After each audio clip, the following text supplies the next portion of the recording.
Assalamualaikum warahmatullahi wabarakatuh. Bismillahirrahmanirrahim. Alhamdulillahi rabbil alamin. Wa afdalus salati wa atammu taslim ala sayyidina Muhammadin wa ala alihi wa sahbihi ajmain. Rabbi shrah li sadri wa yassir li amri wahlul 'uqdatam min lisani yafqahu qawli. Subhanaka la ilma lana illa ma 'allamtana innaka antal alimul hakim. Allahumma akhrijna min zulumatil wahmi wa akrimna binuril fahmi waftah alaina bi ma'rifatil ilmi wa sahhil akhlaqana bil hilm. Waj'alna mimman yastami'una al-qawla fayattabi'una ahsana. Allahumma ati nufusana taqwaha wa zakkiha anta khairu man zakkaha anta waliyuha wa maulaha. Allahumma arinal haqqa haqqan warzuqna ittiba'ah wa arinal batila batilan warzuqna ijtinabah. Allahumma anfa'na bima 'allamtana wa 'allimna ma yanfa'una wa zidna ilman wa huda amma ba'd. Alhamdulillah, muslimin, muslimat, hadirin hadirat yang saya hormati. Moga-moga kita semua dirahmati dan diberkati oleh Allah Subhanahu wa taala. Dan moga-moga kita semua dikurniakan oleh Allah Subhanahu wa taala kefahaman yang baik di dalam urusan agama. Sesuai dengan sabda junjungan Nabi Muhammad sallallahu alaihi wasallam, man yuridillahu bihi khairan yufaqihu fid din.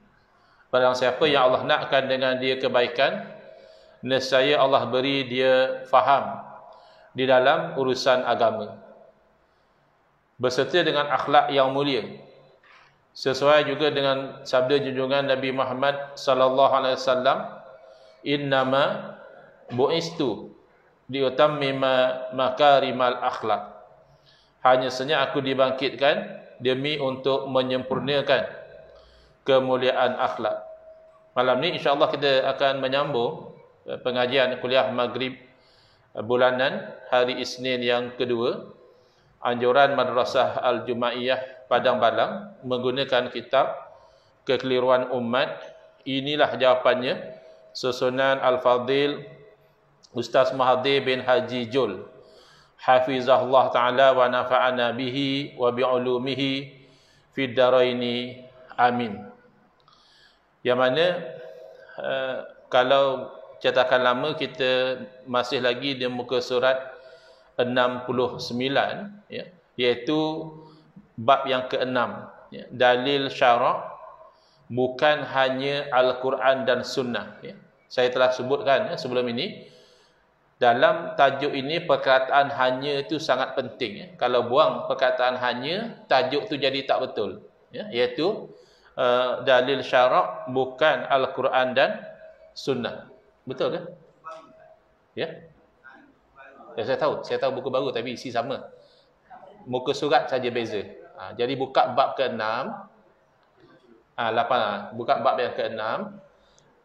Muka surat akan lari, ya. Sebab saya ni masih guna yang nuskah lama.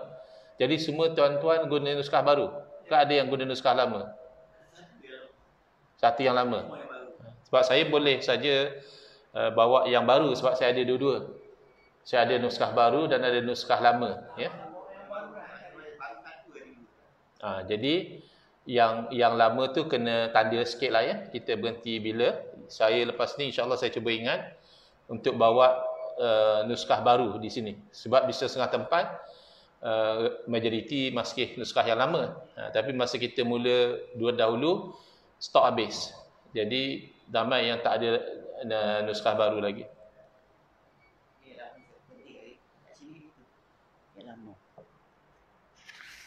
Di sini. Dah gerak ke 69 dah. Kita dah gerak beberapa tajuk dah, ya. Tak apa, mungkin ada miss kelas atau apa. Yang selalu miss kelas tu saya. ada saja halangan dan sebagainya, ada di luar negara pun ada. Tapi insya-Allah ya, tak lari dah saya tanda ni. Sebab saya tanda di sini MAJPB, Madrasah Al-Jamaiyah Padang Balang, pada 12 hari bulan 6 ya. Itu sebelum saya ke Tanah Suci. Bulan 7 tak ada kuliah, saya masih di sana. Jadi insya-Allah tak lari, bahawa kita masih lagi di bab yang ke-6, iaitu Ustaz Mahathir masukkan untuk meleraikan kekeliruan yang ada dalam fikiran sebahagian umat Islam. Mereka menyangka bahawa sumber hukum itu hanyalah Quran dan Sunnah sahaja. Kadang-kadang kita dengar ayat daripada sebahagian, dia kata, mana ada dalam Quran hadis? Bila kita kata hukumnya macam ni, mana ada dalam Quran hadis? Ya, jadi, maka itulah dimasukkan bab ini, supaya masyarakat Islam faham bahawa walaupun Quran dan hadis itu adalah sumber syarak, sumber agama kita yang paling utama, tetapi ada lagi sumber-sumber yang lain ya, yang dirujuk oleh para ulama. Jadi tak adalah kita itu berburuk sangka dengan ulama. Mungkin semua orang dia kata ulama ni pandai-pandai saja buat hukum. Benda ni tak ada pun dalam Quran hadis. Kenapa ulama pandai-pandai letak hukum macam ni? Jadi sebenarnya ulama bukan pandai-pandai ya. Ulama tu pandai. Daripada Quran dan hadis itulah ulama faham bahawa ada lagi sumber-sumber yang lain, antaranya adalah ijma', kesepakatan para ulama. Iaitu yang kita telah terangkan dalam kuliah yang lalu, bahawa ijma', iaitu kesepakatan para ulama, adalah sumber hukum yang mengikat. Ia adalah binding. Sebab apa? Sebab ulama dah sepakat memahami dalil Quran hadis itu dengan kefahaman yang sama. Berbeza kalau ulama khilaf. Bila ulama khilaf tu akan ada beberapa mazhab. Ulama ni fatwa macam ni, ulama seorang lagi fatwa macam lain. Kat situ masih ada keluasan. Kita bolehlah taklid kepada ulama yang kita mengaji dengan dia. Bukanlah mengaji direct ya. Macam kita kata, saya taklid mazhab Syafi'i. Bila masa kita mengaji dengan Imam Syafi'i rahimahullah taala, maksudnya kita ikut kepada ulama di zaman kita yang dia mengambil ilmu daripada ulama sebelum dia dan seterusnya, sampailah bersambung kepada anak-anak murid Imam Syafi'i sampai kepada Imam Syafi'i rahimahullah taala. Dan yang lain boleh taklid misalnya kepada mazhab Hanafi atau Maliki atau Hambali, ada keluasan. Contohnya dalam bab baca doa kunut subuh, itu bukan ijma', itu khilaf. Ada ulama kata sunat, antaranya mazhab Syafi'i kata sunat. Jadi kita ikut boleh, tak ada masalah. Yang tak nak ikut mazhab Syafi'i, dia taklid mazhab Hanafi misalnya, macam kawan-kawan kita yang Bangladesh, yang Pakistan, dia tak baca kunut pun, kita jangan komplain lah. Kerana itu bukan perkara yang ijma'. Jadi ada kaedah, la yunkaru al-mukhtalafu fihi wa innama yunkaru al-mujma'u alaihi. Tidak perlu kita nak ingkar, nak larang benda yang ada khilaf. Sebab masing-masing ulama' tu ijtihad dengan dalil-dalil yang mereka nampak itulah hukum yang sebenar. Jadi sudah ada jaminan daripada Nabi SAW dalam keadaan mereka berijtihad demikian. Kalau mereka betul, dapat 2 pahala, dan kalau salah pun masih dapat 1 pahala. Jadi tak ada masalah kita taklid kerana mereka khilaf. Tapi kalau telah ijma', maka wajib diikuti. Saya refresh balik kita punya memory tentang apa yang kita telah sentuh yang dahulu. Kalau yang cetakan lama ni, kita boleh lompat ke muka surat 70 ya. Mungkin kalau yang cetakan baru akan jadi 83. Ada tak yang dalil boleh merujuk kepada sumber lain selain daripada Al-Quran dan Sunnah? 82 ada. 83 83. Jadi kenapa kita katakan kita tidak rujuk pada Al-Quran dan Sunnah saja? Sepatutnya semuanya ambil pada Quran dan Sunnah, kerana dalil menunjukkan begitu. Iaitu ketika Nabi SAW menghantar Saidina Muaz bin Jabal radhiyallahu anhu menjadi gubernur dan juga menjadi qadhi di Yaman, Nabi SAW interview dahulu. Jadi Kalau orang nak mengajar agama, jabatan agama panggil interview dahulu, itu biasalah, tak payah nak marah sangat kerana dia nak pastikan orang tu layak. Jadi Nabi SAW nak pastikan Sayyidina Muaz ni layak berfungsi sebagai qadi di Yaman. Jadi antara soalan interview yang ditanya adalah kaifa taqdi idza urida laka qada. Macam mana kamu nanti akan buat satu keputusan kalau dibawa sesuatu kes di depan kamu, kamu nak decide macam mana? Lalu Sayyidina Muaz menjawab, aqdi bi kitabillah. Saya akan buat keputusan berdasarkan Al-Quran. Maknanya apa berlaku kes, rujuk apa hukum dalam Quran. Lalu Nabi SAW bertanya, fa illam tajid fi kitabillah. Kalaulah kamu itu tak jumpa dalam Al-Quran, macam mana kamu nak buat? Daripada soalan Nabi SAW ini dapat difahami bahawa ada perkara-perkara yang berlaku, jawapan direct dalam Quran tak ada. Kalau tak, mana takkan Nabi SAW tanya soalan yang sia-sia. Semua ada dalam Quran, tapi Nabi tanya macam mana kalau tak ada dalam Quran? Seolah-olah Nabi tanya benda yang sia-sia. Tak mungkin Nabi bercakap benda sia-sia. Bila Nabi SAW bertanya, kalau kamu tak jumpa dalam Al-Quran, kamu nak buat macam mana?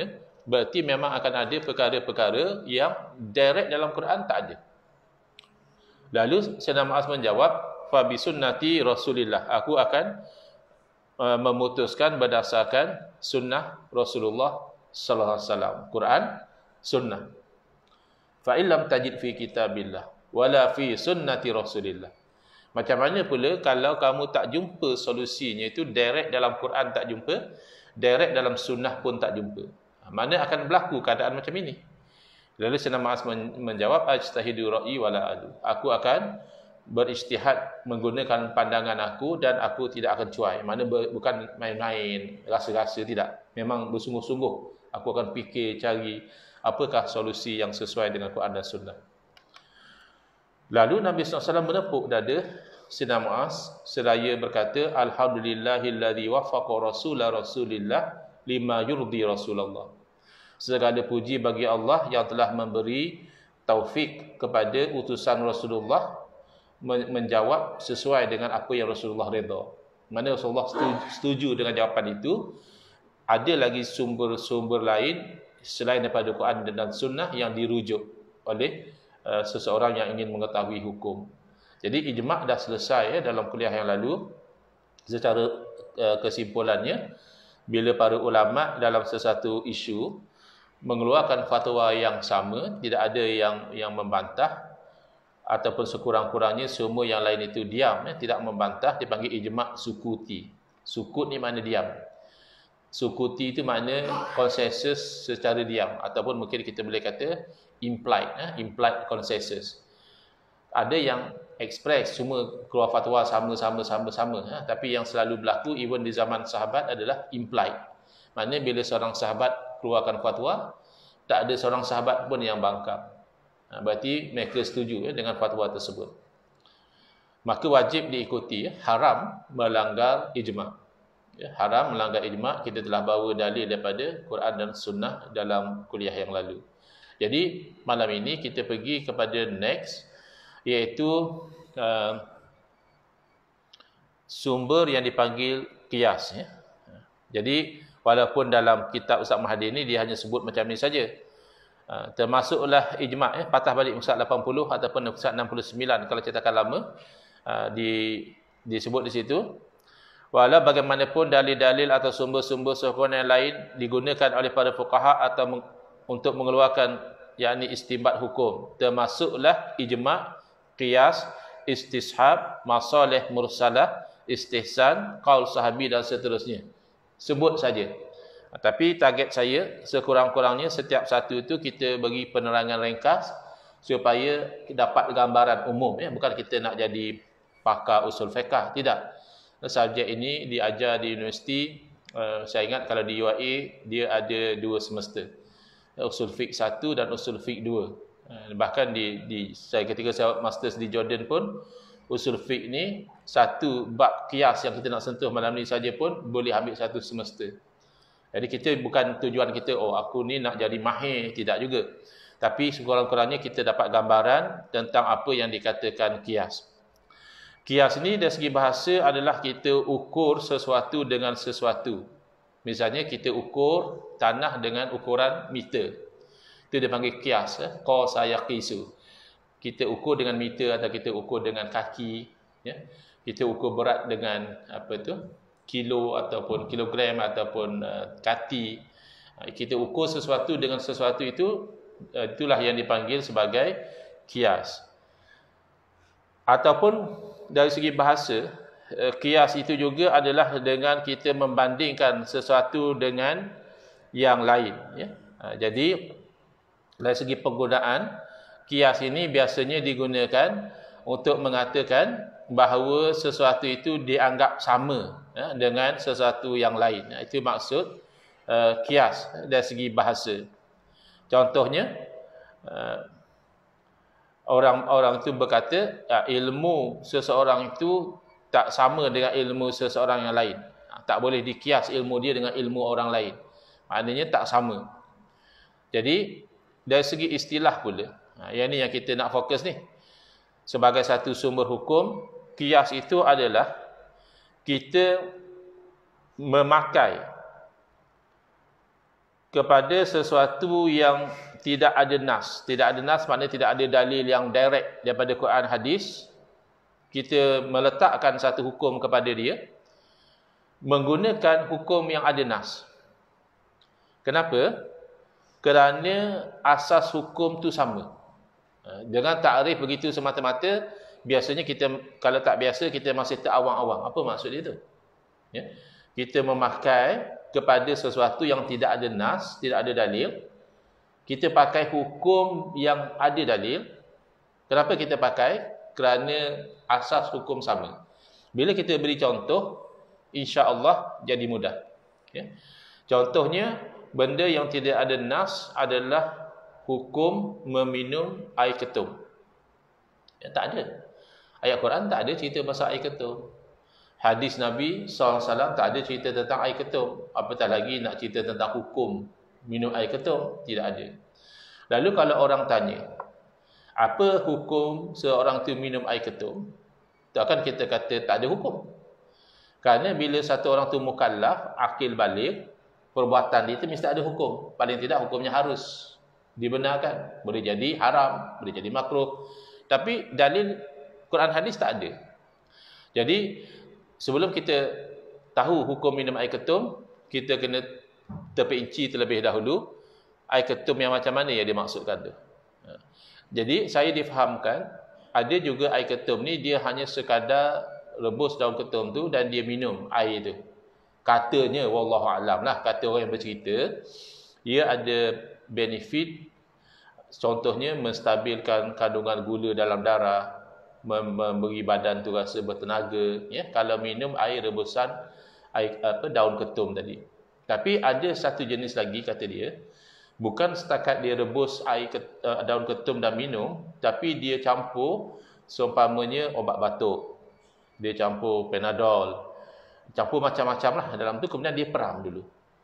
Dia peram dulu, sehinggalah bila orang minum air ketum itu, kebolehan dia untuk berfikir akan terjejas. Kita kata mabuk. Mabuk ketum. Kadang-kadang orang kata, dia ni pasal apa? Mabuk ketum lah.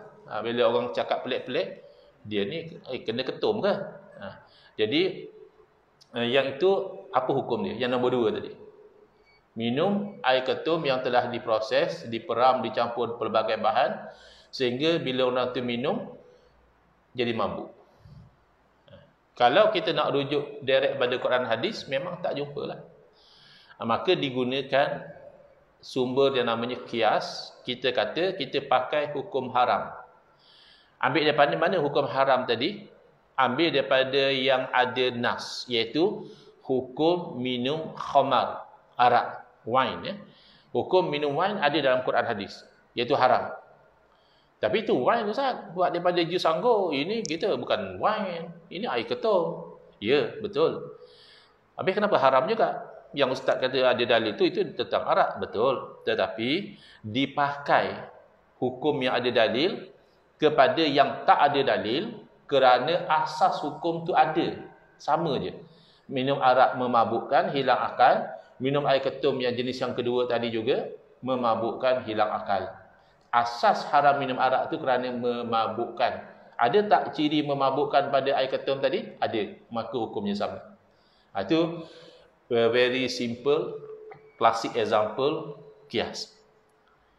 Itu contoh yang paling selalu kerap digunakan untuk menerangkan kias. Tapi bukan itu sajalah. Berkembang hukum syarak ini, dia banyak yang benda-benda baru berlaku ini dengan jalan kias sebenarnya. Jadi kerja ulama mujtahid, dia kena kenal pasti illah terlebih dahulu. Kerana yang tak dapat dikenal pasti illah tak boleh kias. Contoh kita kalau tak ada, kita tu hadas kecil tak ada wudu. Maka kita ambil wudu dengan air, kita basuh muka, ini yang rukun lah basuh muka, basuh tangan hingga ke siku, sapu kepala dan basuh kaki hingga ke buku lali. Ini adalah wudu yang rukun. Apa illah dia? Kadang kita tak tahu, kerana Allah suruh. Kan ada orang tanya, Ustaz, kenapa bila kita kentut kita basuh muka semua? Wuduk kan basuh muka. Dia kata yang kentut tu punggung, Ustaz. Lepas tu basuh punggung lah, kentut pergi basuh muka.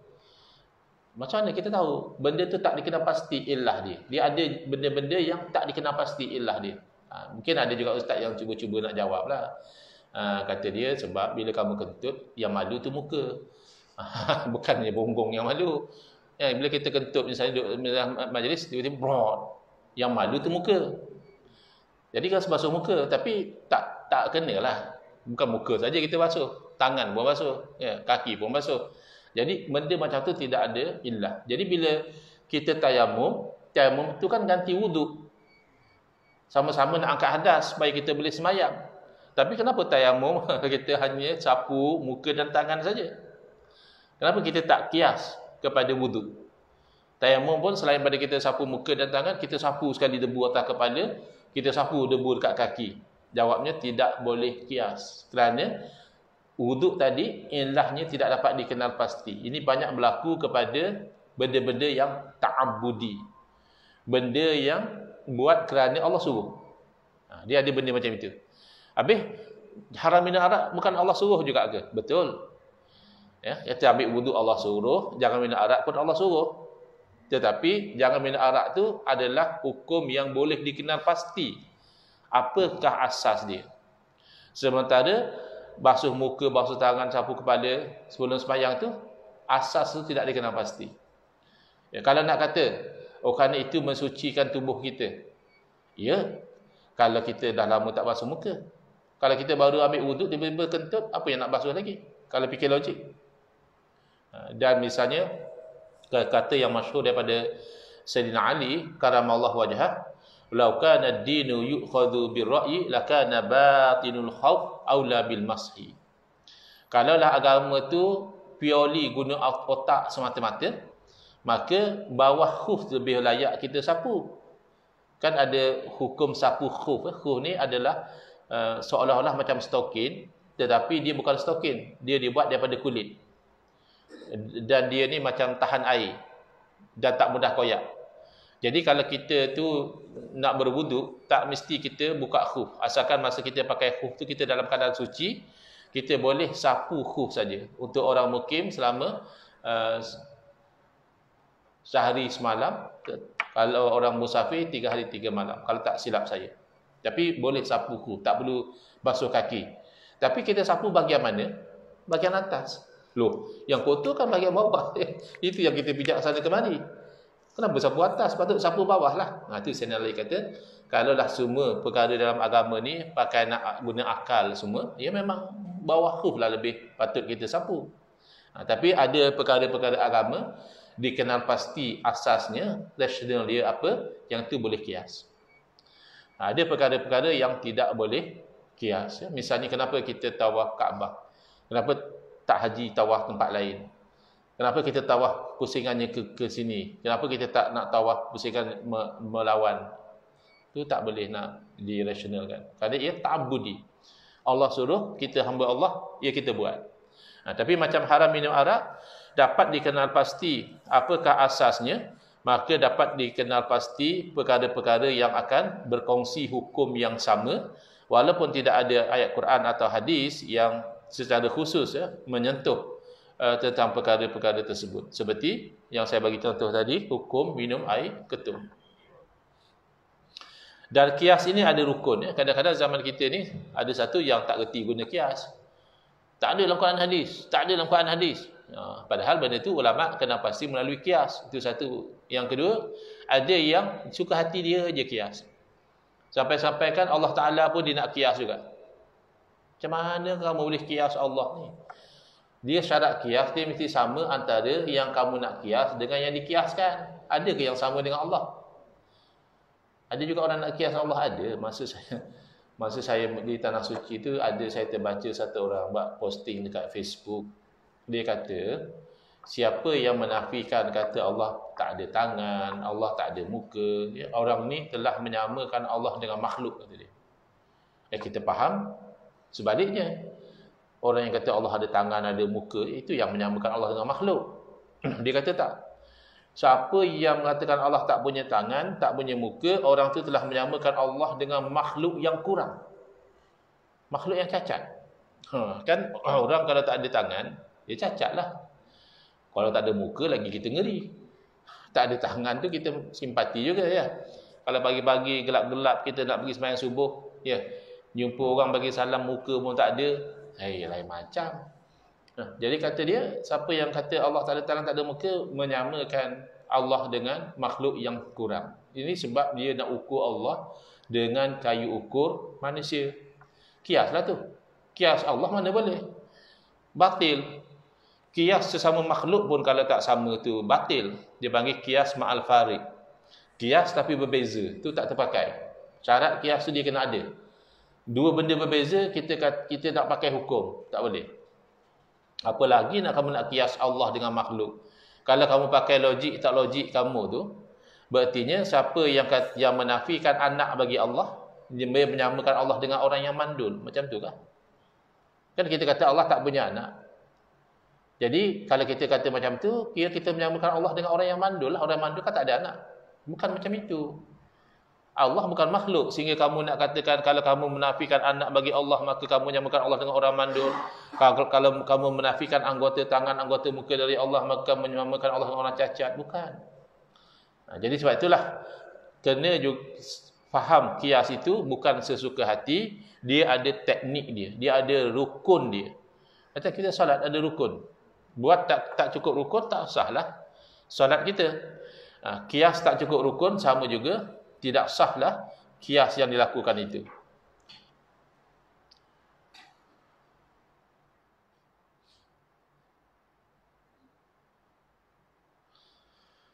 Rukun kias ada 4. Pertama al-aslu, kedua al-far'u, pertama al-aslu, kedua hukmul asli. Yang ketiga al-far'u, dan yang keempat al-illah. Ada 4 ya. Asal, hukum asal, fara' makna cabang, dan yang keempat adalah illah. Okey. Asal apa dia? Asal tu maknanya adalah benda yang kita jadikan sebagai asas kias. Contohnya dalam kes tadi minum arak tadi. Minum arak tu jadi asal dia. Kenapa? Kerana dia ada nas. Sebab tu kita jadikan sebagai asal, sandaran.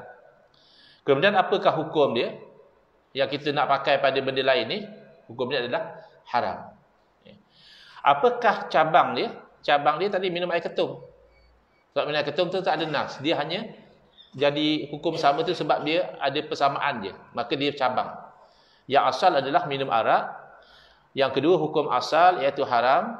Yang ketiga cabang iaitu apa-apa sajalah. Dalam contoh yang kita berikan tadi, minum air ketum. Dan yang keempat adalah illah. Illah ni adalah asas hukum tadi. Dalam kes kita kias minum air ketum kepada minum arak, asas hukumnya adalah dalam bahasa Arab dia panggil al-iskar. Dalam bahasa Inggeris, intoxicating effect. Bahasa Melayu kita mudah je, memabukkan. Kerana memabukkan itu adalah asas hukum. Bila ada asas hukum, ada hukum. Bila tak ada asas hukum, tak ada hukum. Tadi, kenapa kita kata minum air ketum itu haram? Kerana ada elemen memabukkan. Tetapi kalau arak tadi pun, kan arak dibuat daripada perahan anggur kan, wine. Tapi kalau dia peram, first dia akan jadi arak. Tapi kalau dibiarkan, dia akan jadi cuka. Padahal asalnya benda sama, cecair yang sama. Cuka memabukkan atau tidak? Tidak memabukkan, maka tidak haram. Kita tak adalah minum cuka, tapi maknanya kita konsum, kita makan cuka itu tak haram. Walaupun asalnya benda yang sama. Kenapa tak haram? Kerana asas hukum dah tak ada. Makan cuka tak mabuk. Yang mabuk tu masa dia jadi arak tu mabuk. Jadi hukum ni dia boleh berubah. Yang tak faham ni yang jadi dia jumud, dia beku. Oh, dia kata ni Imam Syafi'i tak bagi. Ya ke? Pertama, ya ke Imam Syafi'i tak bagi? Yang kedua, apa asas Imam Syafi'i tak bagi? Bila tak ada asas tu, tak adalah hukum dia. Kalau ada asas tu, baru ada hukum. Misalnya, kenapa dilarang berkumpul di rumah orang mati? Itu kamu buat kedui arwah tu haram, kata dia. Imam Syafi'i pun tak bagi. Yang Imam Syafi'i tak bagi tu namanya maktam. Maktam tu berkumpul-kumpul yang ada elemen niyah, ada elemen meratap. Meratap tu haram. Berlaku tak berlaku meratap, tapi ada elemen tu, maka hukumnya haram. Kamu berkumpul tu, kamu meratap ke, kamu berkumpul kerana nak bertahlil. Bertahlil apa hukum? Sunat. Sampai tak sampai tahlil, benda khilaf. 3 mazhab kata sampai. Satu mazhab ada riwayat daripada Imam Syafi'i kata tak sampai. Tapi ulama mazhab Syafi'i terang tak sampai kalau tak didoakan, kalau tak diniatkan, kalau tak dibaca di sisi mayat. Kalau didoakan, diniatkan sampai. Kalau dibaca di sisi mayat, bawa manfaat kepada si mati. Jadi yang tak faham dia kata, kamu ni ngaku je mazhab Syafi'i. Imam Syafi'i larang buat tahlil arwah. Ya ke? Maktam dengan tahlil arwah tu sama ke? Kalau sama, takdir lah sama. Tiba-tiba yang so called tahlil arwah tu, orang datang meratap, ya haram. Kerana asas hukum tak ada. Tapi bila yang datang tu bertahlil, bagi consolation pada tuan rumah, sabarlah je ya. Kita semua pun ke situ juga. Bukan ada yang kekal atas dunia, lega tuan haji tu tengah sedih. Itu tidak dilarang. Itu termasuk perkara yang disuruh. Menghilangkan kesedihan daripada saudara seagama itu disuruh. Bahkan kadang-kadang kan kita dilarang cerita benda-benda buruk seolah-olah kita tak sabar. Tapi ada kalanya kita cerita untuk supaya tak apa, saya dulu pun macam tu juga kena. Orang ni rasa lega, bukan aku seorang rupanya yang diuji macam tu. Orang lain pun diuji sama juga. Jadi kena faham kias itu ada 4 rukunnya. Asal yang ada nas, hukum asal, kemudian faraq yang kita ada nas yang kita nak tahu hukum dia tu, dan kena dipastikan illah. Next insya-Allah saya akan bawakan beberapa contoh. Contoh arak tadi dah selesai. Ada beberapa contoh lagi bagaimana ulama mengenal pasti hukum menggunakan kias. Wallahu a'lam. Bismillahirrahmanirrahim. Alhamdulillahirabbil alamin wassalatu wassalamu ala asyrafil anbiya'i wal mursalin wa ala alihi wa sahbihi ajma'in. Allahumma shrah sudurana wa ahsin akhlaqana wa azim ujurana wa nawwir qulubana bi nuri hidayatika kama natarda bi nuri syamsika abadan abada bi rahmatika ya arhamar rahimin. Walhamdulillahirabbil alamin.